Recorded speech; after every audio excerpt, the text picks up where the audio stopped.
Good evening. Welcome to Stories with Tea, where the fireplace is on, the tea is warm, and the stories are cozy.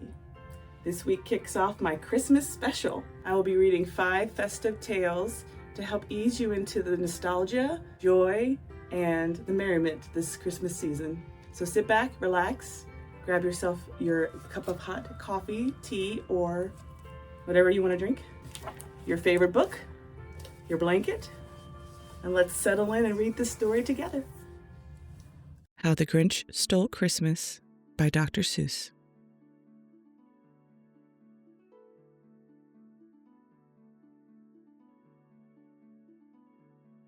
Every Who down in Whoville liked Christmas a lot. But the Grinch, who lived just north of Whoville, did not. The Grinch hated Christmas, the whole Christmas season. Now, please don't ask why. No one quite knows the reason. It could be his head wasn't screwed on just right. It could be, perhaps, that his shoes were too tight. But I think that the most likely reason of all may have been that his heart was 2 sizes too small.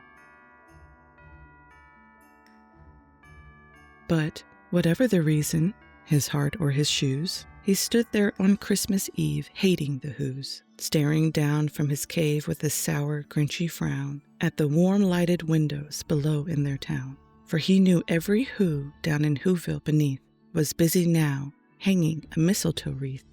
And they're hanging their stockings, he snarled with a sneer. Tomorrow is Christmas. It's practically here. Then he growled with his Grinch fingers nervously drumming. I must find some way to stop Christmas from coming, for tomorrow, he knew, all the Who girls and boys would wake bright and early. They'd rush for their toys. And then the noise, oh, the noise, noise, noise, noise. That's one thing he hated. The noise, noise, noise, noise. Then the Whos, young and old, would sit down to a feast. And they'd feast, and they'd feast, and they'd feast, feast, feast, feast. They would feast on Who pudding and rare Who roast beef, which was something the Grinch couldn't stand in the least. And then they'd do something he'd liked least of all. Every Who down in Whoville, the tall and the small, would stand close together with Christmas bells ringing. They'd stand hand in hand, and the Whos would start singing. They'd sing and they'd sing, and they'd sing, sing, sing, sing. And the more Grinch thought of this Who Christmas sing, the more the Grinch thought, I must stop this whole thing. Why, for 53 years I've put up with it now. I must stop this Christmas from happening. But how? Then he got an idea, an awful idea. The Grinch got a wonderful, awful idea. I know just what to do. The Grinch laughed in his throat, and he made a quick Santa Claus hat and coat, and he chuckled and clucked. What a great Grinchy trick. With this coat and this hat, I look just like Saint Nick. All I need is a reindeer. The Grinch looked around, but since reindeer are scarce, there was none to be found. Did that stop the old Grinch? No. The Grinch simply said, if I can't find a reindeer, I'll make one instead. So he called his dog Max, and then he took some red thread, and he tied a big horn to the top of his head. Then he loaded some bags and some old empty sacks on a ramshackle sleigh, and he hitched up old Max. Then the Grinch said, giddy-ap, and the sleigh started down toward the homes where the Whos lay a snooze in their town. All their windows were dark, quiet snow filled the air. All the Whos were all dreaming sweet dreams without care when he came to the first little house on the square. This is stop number 1, the old Grinchy Claus hissed, and he climbed to the roof, empty bags in his fist. Then he slid down the chimney, a rather tight pinch, but if Santa could do it, then so could the Grinch. He got stuck only once for a moment or two, then he stuck his head out of the fireplace flue, where the little Who stockings all hung in a row. These stockings, he grinned, are the first things to go. Then he slithered and slunk, with a smile most unpleasant, around the whole room, and he took every present, pop guns and bicycles, roller skates, drums, checkerboards, tricycles, popcorn and plums, and he stuffed them in bags. Then the Grinch, very nimbly, stuffed all the bags, one by one, up the chimney. Then he slunk to the icebox. He took the Who's feast. He took the Who pudding. He took the roast beast. He cleaned out that icebox as quick as a flash. Why, that Grinch even took their last can of Who hash. Then he stuffed all the food up the chimney with glee. And now, grinned the Grinch, I will stuff up the tree. And the Grinch grabbed the tree and he started to shove, when he heard a small sound like a coo of a dove. He turned around fast and he saw a small Who, little Cindy Lou who was not more than 2. The Grinch had been caught by this tiny Who daughter, who'd got out of bed for a cup of cold water. She stared at the Grinch and said, "Santa Claus, why? Why are you taking our Christmas tree? Why?"